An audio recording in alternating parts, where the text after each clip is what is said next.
Hola, ¿qué tal? Los saludamos en un programa más de Tres en Punto, de Regla de Tres. En esta ocasión tenemos una invitada muy especial, Araceli Gutiérrez.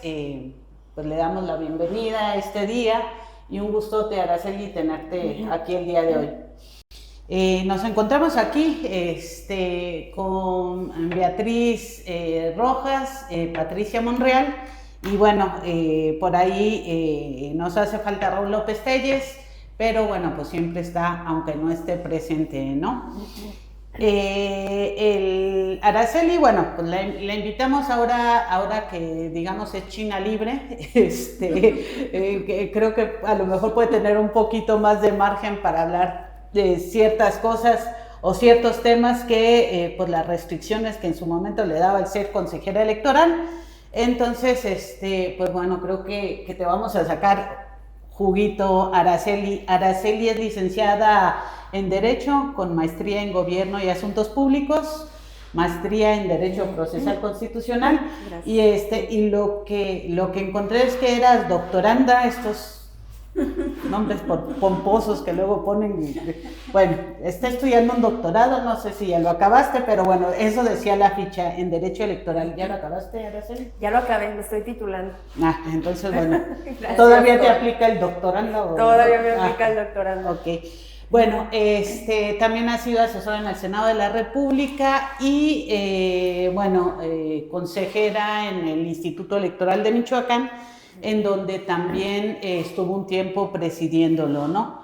Nuestra provocación, nuestra invitación con Araceli el día de hoy es para hablar del tema de la violencia política contra la mujer en razón de género, que está en el ojo del huracán. Ya no sabemos si aquella herramienta jurídica, aquella figura jurídica, pues que en su momento pues, se reconocía de tal manera pues, como un avance hacia las mujeres, pues hoy ya nos preocupa, ¿no? El uso que se le está dando.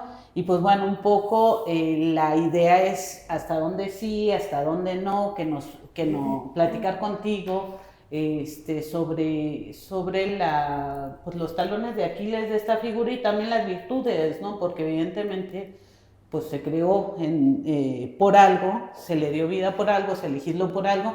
Sí, aquí tengo el apunte. En 2020, en abril, las reformas, pensé que había pasado más, entonces en Michoacán se habrá legislado antes. Hasta el 2020, con la reforma. Bueno, primero, ¿cómo están? ¿Cómo están? Buen día. Muchísimas gracias, Betty, Pati, gracias. Me encanta estar aquí, gracias por considerarme para acompañarlas a platicar el día de hoy. Pues en efecto la figura de violencia política como tal se incorpora a la ley hasta el año 2020, pero esta figura se crea o se reconoce o se le pone el nombre como tal más o menos en el 2012 por las sentencias de los tribunales electorales. Ajá. Entonces, los tribunales electorales, a partir de sus sentencias, comenzaron a conocer estos casos. Recordamos el famoso caso, el primer gran caso de violencia política que se dio, el caso de las Juanitas, que se da en el año 2009. Por primera vez le ponemos nombre a esa figura que no es que no existiera, ¿no? Los casos de violencia política se vienen dando desde muchísimos años, pero se le pone el nombre de violencia política cuando se da esta situación del caso de las Juanitas, y a partir de ahí hay una secuencia de sentencias donde se empieza a explorar jurídicamente desde los tribunales, no desde los órganos legislativos, que existe algo que se llama violencia política y que está demeritando los derechos de las mujeres. Entonces, en el 2015, después de la reforma de 2014, la reforma electoral que cambia el IFE por lo que es hoy el INE, y se crean estas reglas de paridad en todo, se comienza a crear un protocolo cuando se obligan los partidos políticos a que por primera vez postulen el 50% de mujeres en todas las candidaturas.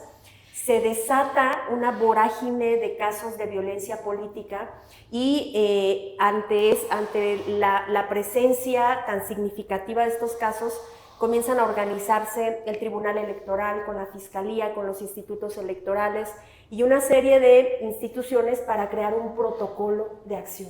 porque no había nada en la ley. Entonces dijeron, bueno, pues esto está reconocido en las sentencias, tenemos un problema que está ahí y no está en la ley, entonces vamos a crear un protocolo, y empezaron a surgir estos protocolos. No sé si se acuerdan, en Michoacán se firma más o menos en el 2017, y así en todas las entidades federativas, y a nivel nacional se crea también por el INE, ¿no? Por el tribunal, por la sala superior, por diversas áreas, la Secretaría de Igualdad Sustantiva, comienzan a crear estos protocolos, y era la forma en la que comenzaba a atenderse estos temas, y es hasta 2020 cuando se incorpora la figura formalmente a la legislación, pero el funcionamiento y la regulación como tal, pues va funcionando desde hace muchísimos años, mucho antes de que se incorporara la ley. En realidad la incorporación a la ley ya no tiene mayor efecto, que ya no te refieres al protocolo, sino a la legislación como tal. Pero muy tardía, ¿no? Porque ahorita que digo, ayer que estaba revisando no me saltó tanto, sino ahorita que dije, bueno, pues esto es relativamente, porque yo recuerdo hace 2 legislaturas o 3 que ya se estaba discutiendo en lo local, entonces quedaba de ver lo nacional, y finalmente cómo entonces son los tribunales los que vienen tejiendo camino o andando camino, obviamente por la lucha de las mujeres y eso, ¿no? Así es. Pero digamos, legalmente ahí se empieza a trazar el camino, y hasta después reaccionan legislativamente para concretarlo. Sí, de hecho, en una buena parte de los temas de participación de las mujeres, como el desarrollo de las reglas de la paridad, por ejemplo, o las reglas para sancionar o para determinar medidas cautelares en los casos de violencia política, o como los casos de acciones afirmativas, todo eso se da primero en sentencias y ya después se incorpora a la ley. Los bloques de competitividad para que las mujeres no sean enviadas a los distritos o municipios menos competitivos. Ay, que eso es absolutamente barroco, nada más lo entienden las autoridades electorales. Es que cada partido son diferentes. Así es. Entonces, los bloques, o sea, todas esas reglas primero se dieron en sentencias, y después lo que han venido haciendo las legislaturas tarde, es incorporarlas ya, pero ya con las regulaciones que ya teníamos. La legislación que se dio en Michoacán, más o menos en el 2021, como consecuencia de la reforma federal en tema de violencia política, toma prácticamente todos los lineamientos que habían sido creados por el Instituto Electoral, y lo que hace la ley es adaptarse a la realidad, no buscar regular pues una realidad que en su momento no estuviese regulada. Fueron los órganos, tanto los tribunales electorales como los administrativos, en Michoacán y en todo el país y a nivel nacional, los que le fueron dando forma a lo que hoy es la regulación de la violencia política. Lo que hemos visto más o menos con el autogobierno, con las acciones afirmativas para grupos vulnerables, o sea, varios temas le ha tocado primero a los órganos electorales o a los tribunales ahí poner ciertos lineamientos, porque no hay, ¿no? Y es hasta mucho después que se retoma en la ley. Así es. Bueno, aquí un datito que de la elección de 2024, preguntando, bueno, si esta figura es funcional, ¿no? Esto tiene que ver con el INE, ¿no? 209 quejas recibidas, 42% ataques en redes sociales, 18 en medios de comunicación, 9 por obstaculizar para ser candidatas, y 31% otros. Entonces, no es una suma menor, 259 personas denunciadas, identificadas. No es una cantidad menor, entonces sí es una figura que se está echando mano de ello, pero en echar mano, y obviamente esto vamos a hablar más adelante, pues estamos viendo excesos, ¿no? Pero no sé cómo andemos de tiempo, Betty. No, tenemos como 1 minuto. ¿Crees que nos puedas sintetizar en 1 minuto concretamente qué es la violencia política? Sí, y qué tan funcional sigue siendo de su esencia, de lo que es su esencia. Hablaremos más. Sí. Bueno, la violencia política es una figura que se traduce en cualquier acción u omisión que busque delimitar o atacar o detener los derechos político-electorales de las mujeres. Y en efecto, atendiendo a esto que planteas de las denuncias que se han presentado a nivel nacional, más de 200 nada más en el proceso electoral del 2024, pero el tema es cuántas de esas prosperaron. Yo podría afirmar que menos del 15% pudieron salir adelante. En Michoacán, en el proceso electoral, fueron 40 quejas presentadas y prosperaron 3. ¿No? Entonces, esto nos habla de la complejidad que tiene en los casos donde hay violencia política, acreditar que una mujer fue sujeta de violencia por el hecho de ser mujer, y tiene que ver con las características de lo que implica. Cuando alguien te violenta, generalmente no lo hace delante de los demás, donde hay forma de evidenciar o de generar pruebas de que fuiste violentada. Es una de las partes complicadas de acreditar la violencia política. Okay. Y creo que hay casos contrarios, y ahorita te vamos a preguntar de eso cuando regresemos del corte, donde pareciera que no fue, o que es violencia así de género, pero no política. Pero bueno, ahorita es nada más como para que no se quieran ir los que estén viendo el podcast, porque todo eso lo vamos a abordar a continuación.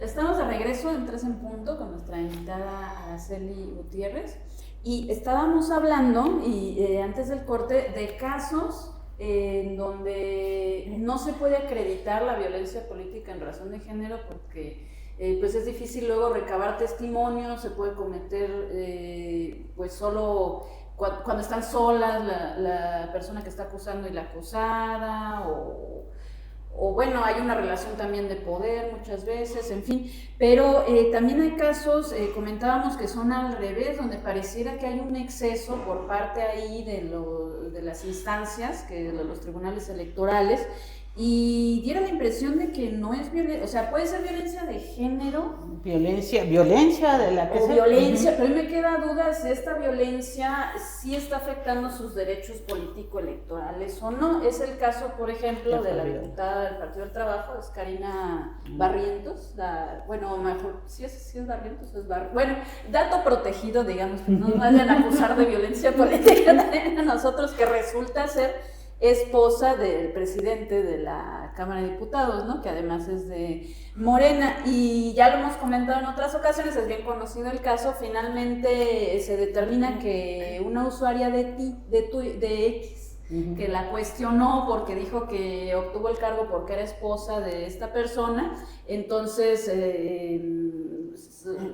resulta que está minimizando sus capacidades. Tiene que pagar una multa la ciudadana y además estarse disculpando diariamente durante 30 días, pero no con la persona, sino con dato protegido, porque además pidió guardar su identidad, no sabemos quién es. Entonces nos está cayendo un poco ya en el absurdo, no se están rebasando ya los límites de lo que realmente es la violencia política. ¿Qué está pasando? Mira, las regulaciones de sanción o de medidas preventivas o cautelares para resguardar cualquier situación en un caso de violencia política son extremas. Cuando se regula en el 2020 las sanciones que puede haber por cometer violencia política, esto podría llevar hasta la pérdida de registro de un partido político en un caso extremo, por ejemplo en un caso de reincidencia donde sea evidente, donde se esté lastimando los derechos políticos de una mujer, derechos político-electorales, ¿no? Pero en efecto nos hemos encontrado con que hay algunos casos en los que de verdad tenemos la duda de si efectivamente se trata de violencia política o no, como este caso, por ejemplo, donde se hace referencia a un tema de nepotismo, que creo que es importante señalar que el hecho de que haya funcionarias que están en el ejercicio del cargo no significa que no se pueda criticar su trabajo. O sea, claro que tú puedes decir que la presidenta municipal está haciendo un mal ejercicio de sus funciones o está desviando recursos o sus proyectos no son viables, o cualquier tema de crítica en relación a su forma de gobierno, siempre que sea, por supuesto, en relación con su forma de gobierno y no con su persona como tal. Entonces creo que esta parte tiene que ser una distinción importante. El hecho de que se le señale a alguien por una situación de nepotismo o de cercanía con grupos de un cártel o de crimen organizado, eso no es violencia política. No es por ser mujer. En todo caso pudiera ser nepotismo o, perdón, pudiera ser una forma de injuria o de ataques al honor o de calumnia, pero eso se trata o tendría que tratarse por la vía penal a través de una denuncia en una vía completamente distinta, donde yo llame a este periodista o a esta persona que habló de mí y decirle, a ver, tú estás diciendo que yo tengo vínculos con el crimen, compruébalo. Y si no, me vas a hacer una reparación de daño, pero en una vía completamente distinta, porque claro que la ley te protege de señalamientos así. La ley protege los ataques al honor de una persona, pero el utilizar la violencia política para señalamientos así, en uno de los últimos casos que escuché fue en un caso de la presidenta municipal de Chilpancingo, me parece, donde la señalaban de un desvío de 900,000 pesos y presenta denuncia por violencia política. Es el absurdo. Es que no es violencia política, ¿no? Lo que pasa es que, Araceli, me parece que hay una postura dolosa para blindar a las mujeres por el hecho de serlos en su ejercicio, en su tarea pública, ¿no? Porque pues evidentemente la figura está ahí, es necesaria, hemos demostrado la historia que es necesaria, pero pues me parece que si hay un uso malicioso, por decirlo suavecito, ¿no? Y yo creo que sí valdría la pena como establecer la diferencia, ¿no? Porque tenemos otro caso, el de Fabiola, cuando denuncia Fabiola Lanís, coordinadora parlamentaria de Morena en el Congreso, denuncia de violencia política a su compañero de bancada, Juan Carlos Barragán, porque la tacha de chimoltrufia, ¿no? Bueno, ese es el nivel de nuestros diputados, esa es otra cosa, pero el hecho es que el dicho de chimoltrufia no la limita de su ejercicio, por lo tanto, de su ejercicio público. Entiendo que entonces no sería violencia política en razón de género, sí violencia porque le está denostando contra la mujer, porque le está denostando, pero digamos, entiendo que sería otra ventanilla distinta y no esta herramienta, porque ahorita parece que hubiera un champurrado que ya nadie sabe. Pues acúsalo de violencia. Sí, o incluso gente que no ejerce la tarea pública, de pronto se le antoja que pudiera presentar su denuncia en contra de, ¿no? Claro. Entonces, como clarificar las líneas, ¿no? Dónde sí, dónde no, qué es que, ayúdanos como a acomodar, ¿no? Claro. Y a este ejemplo que pones, te voy a agregar otro que fue muy público y muy extremo y muy radical, que fue el caso de Citlali Hernández contra Carlos Salinas. Sí. No sé si se acuerdan que estaba durísimo. Que le decía senadora con Exacto, C. le decía senadora con C, pero una cosa, se estaban mentando la madre a través de tweets, horrible, o sea, tú leías los comentarios de ella y eran terribles, desagradables, ofensas personales terribles. Y él también. O sea, él también hacía referencia a ella, a su físico, y se abre un debate bien interesante, porque cuando la Sala Superior analiza este tema, se dio un debate de un buen rato, donde se discutía si el hecho de que se refiriera a ella como senadora con C afectaba sus derechos político-electorales, y la votación fue muy cerrada y ganó, digamos, con una diferencia de 1, la postura de que no se alcanzaban a afectar sus derechos político-electorales. Quedaban en el marco de, muchas de esas quedaban en el marco de ofensas personales, porque además había un tema de reciprocidad, ¿no? De ir y venir, Y bueno, fue un debate que se quedó ahí y que sigue abierto, me parece. ¿Qué tanto afecta que a alguien le digan una ofensa, como en el caso de la gobernadora de Campeche, que le dijeron que estaba loca, ¿no? Que ya tiene más de 80 años, está loca, ¿no? Una cosa así, el periodista que también fue denunciado. Entonces, creo que esa es una parte fina, saber hasta qué punto efectivamente trasciende en los derechos políticos el que se le ofenda a una persona. Y en el caso de los diputados, de las diputadas, los criterios de la Sala Superior se han dado en el sentido de que los órganos electorales no pueden entrar a analizar los casos de violencia política. Ningún caso de violencia que se haya dado entre personas del mismo nivel, ¿no? No significa que las diputadas no estén protegidas por la figura de violencia, sino que todo lo que se dé en el marco de un debate parlamentario sale del rango totalmente de los órganos electorales, y los congresos deberían de tener un área específica para atender estos conflictos internos interparlamentarios. Entonces, curiosamente, aunque se ha dado desde hace mucho, ustedes piensen hacia atrás las legislaturas, la cantidad de diputadas que han denunciado violencia política, porque el criterio está desde el 2012, 2013, y no prosperan estos casos. Y siempre les contestan lo mismo. Y hoy todavía en el Congreso no hay, ni en Michoacán, ni en muchos congresos, ni a nivel nacional, no hay un área que se encargue de llevar estos asuntos. Eso es curioso, ¿no? Que tienes diputadas que son feministas o que defienden los temas de protección de las mujeres, olvidemos la palabra feminista porque ese es un conflicto también, o que son conscientes de los temas de violencia y no están impulsando al interior la forma en la que se pueda materializar la posibilidad de darle seguimiento a los casos de violencia política interparlamentarios en los congresos locales. Araceli, en el caso de lo que sí es violencia política contra la mujer en razón de género, digamos, ¿dónde tú ves las áreas más preocupantes o los niveles más preocupantes? No sé, por ejemplo, ahora que están los autogobiernos, si sea ahí, no sé si sea a nivel de municipios, a nivel legislativo, a nivel, no sé, con base a la experiencia que tienes, ¿dónde vibras que hay problema mayor, no? Bueno, se me pasaba, y antes de continuar, en relación con el tema de dato protegido, en esta parte de qué sí es violencia y qué no es violencia, una de las partes o de los aspectos que se denunciaba era que se afirmaba que ella había llegado al cargo por impulso de su pareja.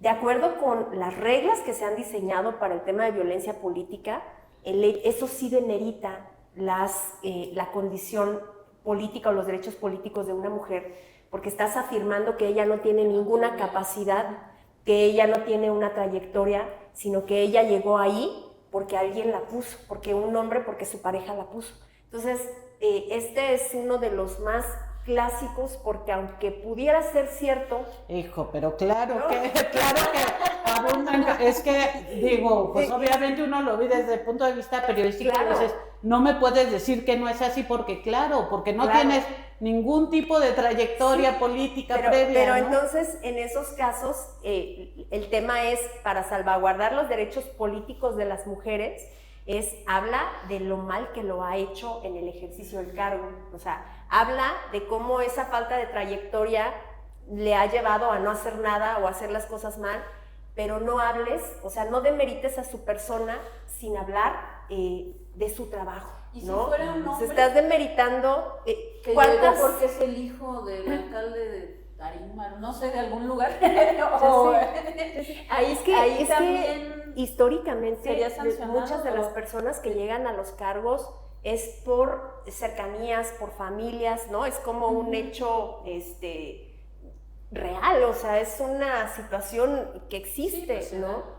Pero el tema de las mujeres es que apenas hace pocos años que están empezando a llegar a posiciones donde todavía no se logra que puedan tener autonomía total. Y hay una protección mayor, ¿no? Sí, y sobre todo porque hoy los partidos políticos están obligados a postular mujeres, pero muchas de esas mujeres que están postuladas van subordinadas y les dicen, ok, tú eres diputada porque yo te puse y ahora tú me debes tu alma, tú vas a votar como yo te diga, tú me vas a dar una parte de tu salario. Van subordinadas. No hemos llegado todavía a esta parte más consolidada donde donde las mujeres que están pues vayan totalmente independientes, fuertes y capaces de no subordinarse pues a indicaciones específicas, ¿no? Ok, bueno, con esto nos quedamos, ya nos pasamos un poquín, pero bueno, como está rica la plática, nos damos la licencia. Pero bueno, retornamos para seguir hablando de estos temas en el próximo bloque. Continúen con nosotros.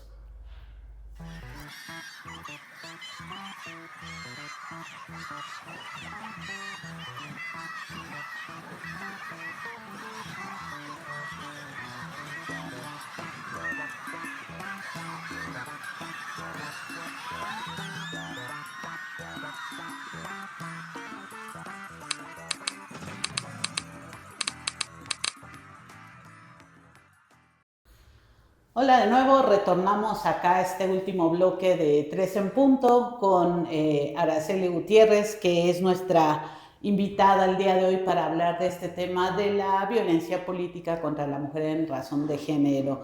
Y bueno, por ahí quedó una pregunta en el tintero en el bloque anterior, Araceli. Entonces, bueno, la intención es pues seguir un poco hablando sobre este tema, sobre los riesgos de perversión de la figura y que acabe, pues algo que costó tanto, porque finalmente costó, es una lucha histórica de las mujeres muchísimo, que acabe desvirtuada, que acabe desgastada, deslavada por esta clase política que todo lo que toca, pues la verdad es que lo hace añicos, no por decirlo menos, porque en realidad yo diría otra palabra, pero el pudor me gana. Entonces, bueno, ¿cómo ves tú y qué riesgos ves tú, no? Mira, sí es muy preocupante porque en los últimos meses, las últimas semanas, hemos visto varios casos en los que se cuestiona si efectivamente se trataba de un tema de violencia política y si se trataba de violencia política, si era necesario que las medidas fueran tan extremas, como este caso que se da con la gobernadora de Campeche, por ejemplo, que fue un caso que me parece que es de los más extremos, donde al periodista le asignan a una persona que vaya a revisar lo que tiene que decir, donde le monitorean como medida cautelar las entrevistas que puede dar, donde por 2 años se le prohíbe que pueda referirse a la gobernadora cuando ella en su programa los martes de Jaguar, me parece, ella sigue hablando pestes de él y de pronto pareciera que hay una situación de desequilibrio. Claro. Y me parece que sí hay casos en los que hay un abuso de poder, hay un abuso de la figura que sin duda desvirtúa y da pasos hacia atrás a todo lo que se ha ganado. Hay mujeres que sí están viviendo situaciones de violencia política cuyas resoluciones no tienen la misma potencia, el mismo alcance y la misma rapidez que en muchos casos de estos que sí son visibles, y creo que ahí hay una disparidad, un trato diferenciado que no abona a las necesidades que hoy tenemos en los casos de violencia política. ¿Dónde se da más, Araceli, que fue la que quedó ahí me parece que sobre todo lo notamos mucho a nivel municipal, los casos que yo voy a hablar por el caso de Michoacán, que es lo que tengo un poco más ubicado, las denuncias se dan a nivel municipal, a nivel regidoras, síndicas, incluso ha habido casos de presidentas municipales que presentan quejas de violencia política contra sus síndicos, contra sus regidores, o sea, contra personas que tienen un cargo, un rango jerárquico menor que ellas, y ellos las están violentando. Entonces, la complejidad se da sobre todo en el hecho de la dificultad de poder acreditar los casos de violencia.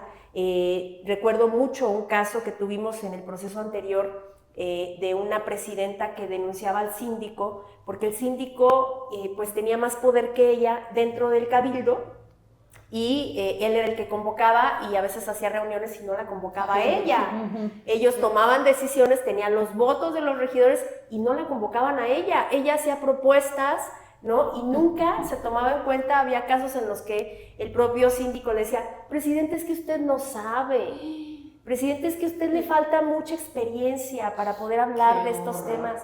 Entonces imagínate nada más las realidades que se están viviendo sobre casos de violencia política, mientras en contraste tenemos casos como este caso de Campeche, donde me parece que hay un exceso, el poder decir que un periodista no puede hablar de la gobernadora, no puede mencionar a la gobernadora, porque la restricción no es para referirse a violentarla, por supuesto, sino para hablar de ella en general, el cerrar su plataforma. Está afectando también a la gente que ve, que lo sigue a él, ¿no? Porque entonces no van a estar informados de nada de lo que haga la gobernadora. Se tuvo que cerrar su plataforma de publicaciones periodísticas. Había hecho los comentarios una década atrás, o sea, ni siquiera eran recientes, ¿no? Así es. Sí, a mí me surge aquí la duda, o sea, queda claro que se usa esta figura pues para defender a las políticas de otros políticos o hasta ahora de los ciudadanos, pero ¿quién defiende a las ciudadanas? No sé, me acuerdo, por ejemplo, un caso, bueno, tenemos así a nivel macro, pues el de Cuauhtémoc Blanco, ¿no? Que no lo pudieron juzgar por violencia sexual, pero sí por violencia política, ¿no? Por ejemplo. Tenemos un caso más leve a nivel local cuando se discutía el tema del aborto en el Congreso, que se hizo de palabras Baltasar Gaona, diputado del PT, con grupos de feministas. Sí. Bueno, estuvo el caso con Gabriela, pero aquí digamos que eran igual, pero hubo otro caso en redes en donde él se empezó a hacer de palabras con las feministas, pero se empezaron a subir de tono porque ya empezaron los ataques más personales y cosas así, y creo que él acabó denunciándolas a ellas, pero bueno, ¿quién las hubiera amparado a ellas, no? Cuando es el político el que agrede. Y otro caso que se me ocurre a lo mejor, pero ya dentro de otro plano, es el caso de la usurpación que se dio en la elección de 2024, donde los partidos políticos postularon hombres que según ellos se identificaban como mujeres, pero que claramente no eran mujeres trans. Y tan no era así que se anuló una elección, sí, ¿no? Se llegó a anular una, pero esto no atenta a los derechos político-electorales de todas las mujeres cuando les está quitando espacios. Es una buena pregunta porque de pronto creemos que la figura de violencia política se aplica a quien la comete, ¿no? Porque es un político, ¿no? Pero la violencia política como tal, el nombre completo es violencia política contra las mujeres en razón de género. ¿Esto qué significa? Y lo vimos en el caso de Baltasar, cuando él presenta una queja por violencia política por género, porque lo estaban violentando a él. Sí, que fue también en esa misma época. Sí, no, eso ya es lo más. Sí, los tribunales lo que dijeron es, a ningún hombre le puede prosperar una queja de violencia política porque esta es una figura que es creada para proteger a las mujeres, violencia política contra las mujeres en razón de género. Y esto les genera un conflicto terrible. Y esto incluye a las mujeres trans, ¿no? Tuvimos el caso de Bulma, una diputada federal que denunció a Cuadri, no sé si se acuerdan, y ella hizo uso de esa figura de violencia política y le prosperó, porque es una mujer trans. Entonces, es para todas las mujeres, pero siempre que se estén en la afectación de sus derechos político-electorales. Y entonces, en el caso de mujeres que no están en el ejercicio de sus derechos político-electorales, no les prospera. Y esto es importante porque hay quienes han presentado quejas que son jefas de departamento o directoras en un ayuntamiento o en alguna instancia del gobierno del estado o de alguna oficina, y no prospera porque la característica de esta figura es que es para mujeres que están en el ejercicio del cargo, ¿no? Pero que hayan sido electas por elección popular o que estén buscando llegar a una candidatura, que sean derechos político-electorales exclusivamente, y las otras formas de violencia que se pueden vivir a través de amenazas o de cualquier otro tipo de violencia, que existen muchas violencias, son a través de otras vías, a través de la Comisión de Atención a Víctimas, a través de la Comisión Estatal de Derechos Humanos, a través de la Fiscalía. Dependiendo del tipo de violencia, hay una vía para atacar esas formas de violencia, pero el de violencia política está acotado al ejercicio de derechos político-electorales de mujeres que buscan llegar a un cargo, ¿no? Que van a una elección popular, o bien que ya están en el cargo, pero es un cargo de elección popular. Entonces, si yo quisiera ser candidata, digamos, y le dan la candidatura a un hombre que se registra como mujer, ahí sí se podría interponer un recurso. Sí, es otro tema importante porque los propios tribunales han planteado que en los temas de género no se puede cuestionar, y esto abre mucho a las situaciones de simulación que también conocimos en el proceso de 2024, no se puede cuestionar a una persona que se autorreconoce como parte de la diversidad sexual. No se le pueden pedir pruebas de identidad, porque esto llevaría a una condición de discriminación. Y tampoco puedes decirle, no, oye, pues es que tú tienes una esposa y tienes hijos y entonces a mí me parece que tú eres, porque tampoco puedes exigirle a una persona que tenga una forma de vida específica o que tenga ciertos ademanes o que tenga cierto comportamiento o que lo condenes a no tener descendencia porque es de la diversidad. Entonces hay una serie de elementos ahí de los cuales se han aprovechado quienes deberían de proteger esos derechos, abusan de ellos, ¿no? Fundamentalmente los partidos políticos y estos candidatos que se prestan a esto. Y sí son casos de violencia política, ¿no? Y ahí finalmente esto, bueno, todo este recorrido que ha tenido la lucha de las mujeres para la generación de figuras como esta, pues vemos un avance lento a pesar de que ya estén, tanto que apenas el año pasado hubo no me acuerdo cuándo lo resolvieron, la anulación de él por primera vez en Michoacán de una elección por violencia política contra la mujer. Finales del año pasado. Entonces tú dices, bueno, ¿y cuántos años de recorrido para que hasta ahora se esté anulando una elección, ¿no? Cuando vemos cómo la aplicación de derechos es tan lento y cuando el abuso es tan rápido, ¿no? Sí, porque estamos viendo cómo prolifera y con todo el trabajo que ha costado. ¿Y con qué efectividad? Sí, no, es que es indignante realmente, ¿no? Así es.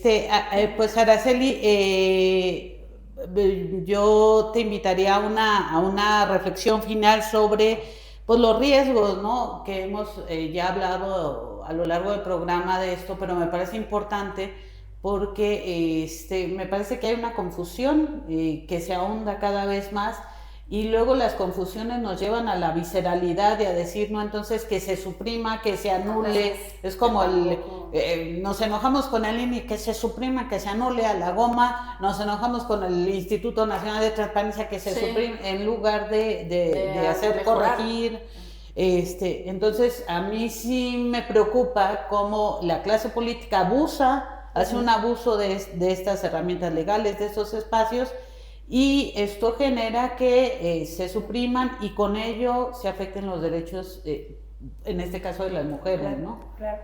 Creo que primero es importante que las mujeres que están en los cargos entiendan que tienen la responsabilidad de usar estas figuras, pues, con respeto, ¿no? Asumir que cuando estás en una posición, en un encargo, tienes que rendir cuentas, tienes que ser transparente, tienes que tomar decisiones adecuadas y que estás sujeto a la crítica de la ciudadanía.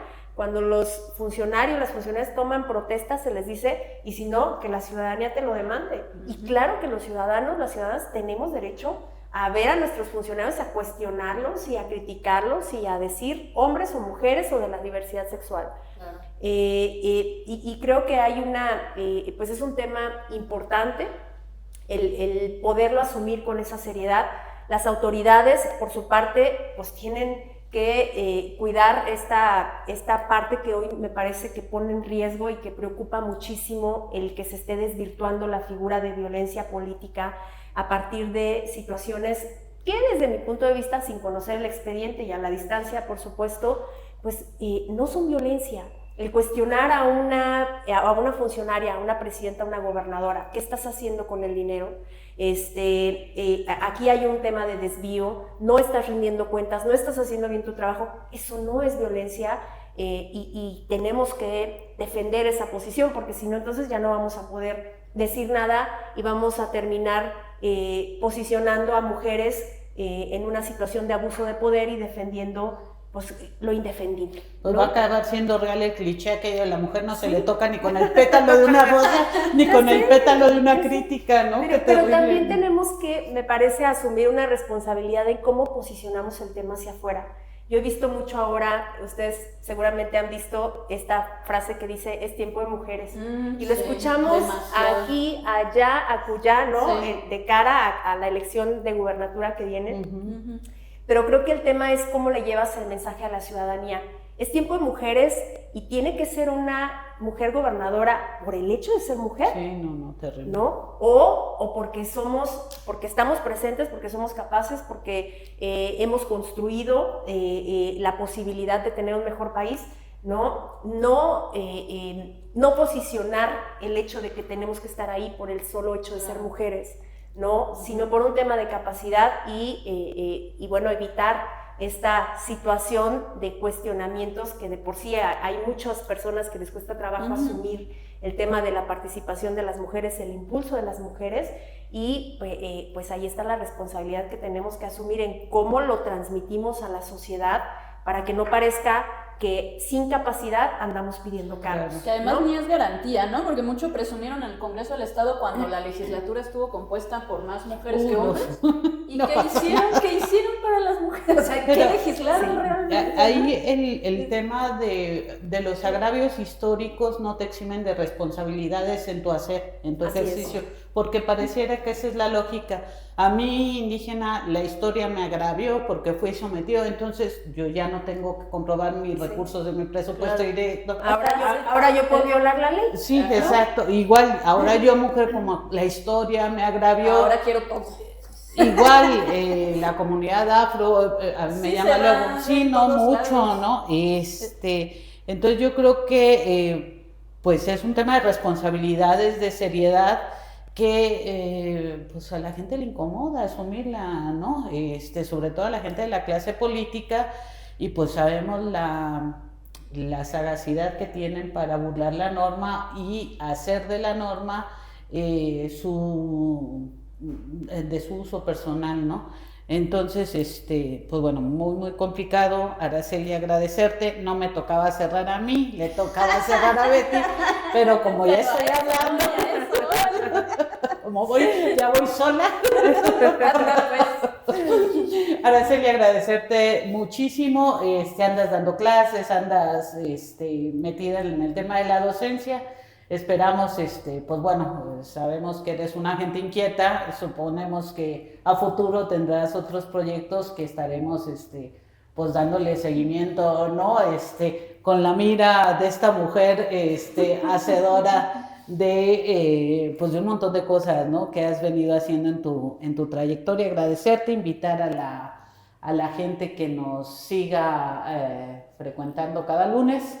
Y pues no sé qué más. Pues síganos, denos like en Spotify, TikTok, Instagram, Facebook, X. Cada vez nos expandimos más, pero síganos por todos lados. Y coméntenos de qué les gustaría hablar, qué opinan de este tema.